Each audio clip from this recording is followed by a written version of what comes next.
ഞാൻ ഇന്നിങ്ങോട്ട് വരുമ്പോൾ ബഹുമാന്യരായ ഹാഫിള് മസ്ഊദ് സഖാഫി ഉസ്താദിനെ സിയാറത്ത് ചെയ്തിട്ടാണ് വന്നത്. 44 വയസ്സുവരെയല്ലേ ജീവിച്ചുള്ളൂ. പക്ഷേ ആയിരക്കണക്കിന് പതിനായിരക്കണക്കിന് ആളുകളുടെ ഹൃദയത്തിൽ ഇടം നേടിയില്ലേ? അവരുടെ ഇൽമു കൊണ്ട് നസീഹത്ത് കൊണ്ട് ജനങ്ങളുടെ ഖൽബ് സ്വാധീനിച്ചില്ലേ?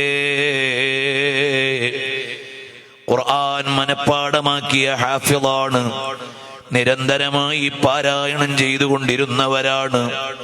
പ്രവാസ ലോകത്തു ചെല്ലുമ്പോൾ ഇവിടെ മസ്ഊദ് സഖാഫി അവർകൾ ഒരാഴ്ചയുണ്ടായിരുന്നു.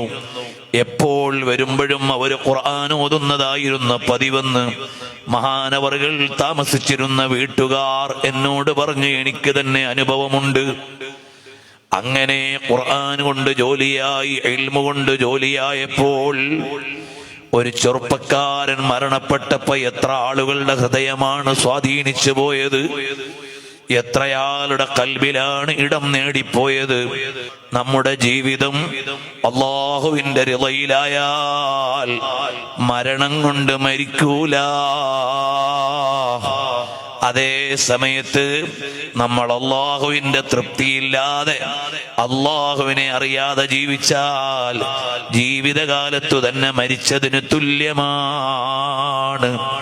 നമുക്കോ ആലിമാവാൻ കഴിഞ്ഞില്ലെങ്കിൽ അല്ലാഹു നമുക്ക് തന്ന മക്കളെ ഇൽമിന്റെ വഴിയിൽ വിടണം.